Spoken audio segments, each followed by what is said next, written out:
دیکھیے ایک صورت میں تو کسی کا بھی اختلاف نہیں کہ روضہ رسول پر نبی کریم صلی اللہ علیہ وسلم کے روضہ انور کے قریب کھڑے ہو کر سرکار کو خطاب کر کے سلام کرنا، یا رسول اللہ السلام علیکہ یا رسول اللہ وغیرہ،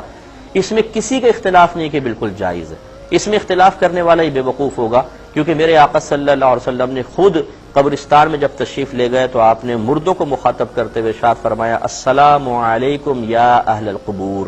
اے قبر والو تم پر سلامتی ہو۔ یا اہل القبور، یا اہل القبر نہیں فرمایا، ایک قبر والے کو مخاطب نہیں کیا بلکہ تمام قبرستان کی قبور کو۔ اس سے معلوم ہوا، اور پھر یہ دوسری بخاری کی روایت بھی ہے، سرکار صلی اللہ علیہ وسلم فرماتے ہیں کہ جب تم مردوں کو سلام کرتے ہو وہ سلام کا جواب دیتے ہیں لیکن تمہیں اس کا شعور حاصل نہیں ہوتا۔ اس کا مطلب اگر آپ سلام کرتے ہیں، انہیں مخاطب کرتے ہیں، وہ سن بھی رہے ہیں بلکہ جواب بھی دیتے ہیں، تو لہذا روضہ انور پر نبی کریم صلی اللہ علیہ وسلم کی بارگاہ میں گزارشات کرنا، آپ کو مخاطب کرنا، اس میں تو کسی کا اختلاف نہیں کہ بالکل جائز ہے۔ اختلاف اس بات میں ہو سکتا ہے کہ دور سے، ہزاروں میل دور سے اگر کوئی نبی کریم صلی اللہ علیہ وسلم کو یا رسول اللہ کہتا ہے اور عقیدہ یہ رکھتا ہے کہ سرکار میری آواز سن رہے ہیں، تو اس میں کیا کچھ قباحت ہے یا نہیں ہے؟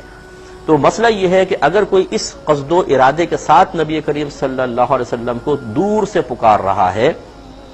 کہ اللہ تبارک و تعالی اپنی قدرت کاملہ سے میری آواز کو نبی کریم صلی اللہ علیہ وسلم تک پہنچا دے گا،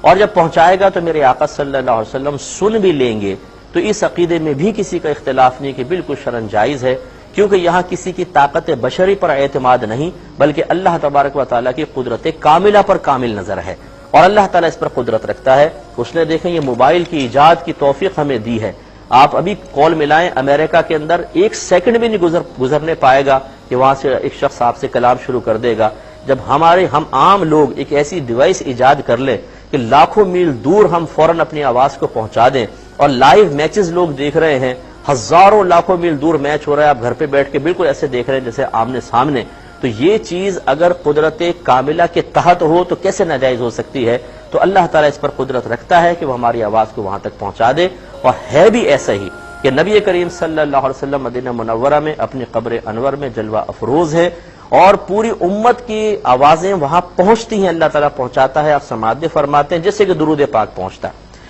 دوسری بات، اب تیسرا معاملہ یہ ہے کہ اگر کوئی یہ کہتا ہے کہ نہیں، اللہ تعالیٰ کی قدرت کاملہ پر نہیں بلکہ کوئی بھی ہزاروں میل دور سے اپنی طاقت بشری سے میری آواز کو سن لے گا،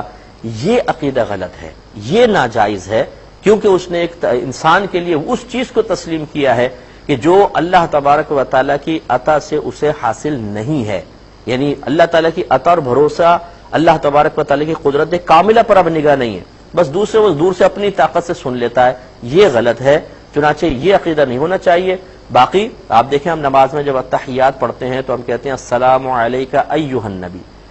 اس کا مطلب یہی ہے السلام علیکہ یا ایھا النبی، یہ یا پھر کچھ لغت کے قواعد ہیں جو میں ابھی آپ کو ذکر نہیں کر سکتا ہوں، یا ہٹا کے ہم ایھا النبی کہتے ہیں، اس کا معنی ہی ہے اے نبی آپ پر سلام۔